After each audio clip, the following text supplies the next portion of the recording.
પહલગામથી ધ્યાન હટાવવા માટે જાતિગત વસ્તી ગણતરીનું કાર્ડ ખોલ્યું, પાકિસ્તાન સાથે તણાવ વચ્ચે સંજય રાઉતનો દાવો।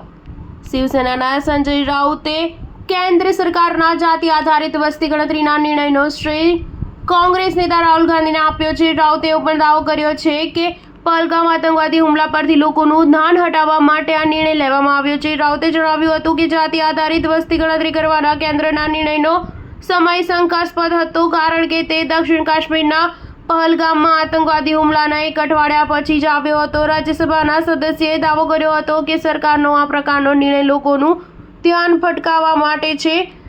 આ દરમિયાન ભાજપ સરકાર જમ્મુ કાશ્મીરમાં 22 એપ્રિલ 2025ના રોજ થયેલા પહલગામ આતંકી હુમલાને લઈને સવાલોનો સામનો કરી રહી છે। કેન્દ્ર સરકારે ગત બુધવારે નિર્ણય કર્યો હતો કે આગામી વસ્તી ગણતરી જાતિ આધારિત પારદર્શક રીતે સામેલ કરવામાં આવશે। કેન્દ્ર સરકારે જાતિ આધારિત સર્વેક્ષણને રાજકીય હથિયાર તરીકે ઉપયોગ કરવા બદલ વિપક્ષી દળોની પણ ટીકા કરી હતી। સ્વતંત્રતા પછી પહેલીવાર જાતિ આધારિત ગણતરીનો સમાવેશ કરવાના આ પ્રસ્તાવિત પગલાંને ભાજપ અને તેના સાથી પક્ષોએ ખરેખર ન્યાયી અને કેન્દ્રિત નીતિઓ ડિઝાઇન કરવામાં મદદ કરવાના ઐતિહાસિક પગલાં તરીકે આવકાર્યો છે। રાજકીય બાબતોની કેબિનેટ કમિટી દ્વારા આ નિર્ણય લેવામાં આવ્યો છે। રાઉતે ભાર મૂક્યો કે જાતિગત વસ્તી ગણતરી સામાજિક ન્યાય સાથે સંબંધિત મુદ્દો છે। રાઉતે કહ્યું કે બહુજન વસ્તી માટે આ નિર્ણય મહત્વપૂર્ણ છે। કેબિનેટ દ્વારા ભલેને આ નિર્ણય લીધો છે, પરંતુ જનતા, દેશ, દલિતો, શોષિત અને વંચિત સમાજ આનો શ્રેય રાહુલ ગાંધીને આપી રહ્યા છે। રાહુલ ગાંધી છેલ્લા 10 વર્ષથી જાતિગત વસ્તી ગણતરીનો મુદ્દો ઉઠાવી રહ્યા હતા। બિહાર વર્ષ 2025ના અંતમાં અને પશ્ચિમ બંગાળમાં 2026માં થવા જનારી વિધાનસભા ચૂંટણીને ધ્યાનમાં રાખીને જાતિ આધારિત વસ્તી ગણતરી કરવાનો નિર્ણય લેવાયો છે। સ્ટાર ન્યૂઝ 7 હંમેશા સચ્ચાઈની સાથે।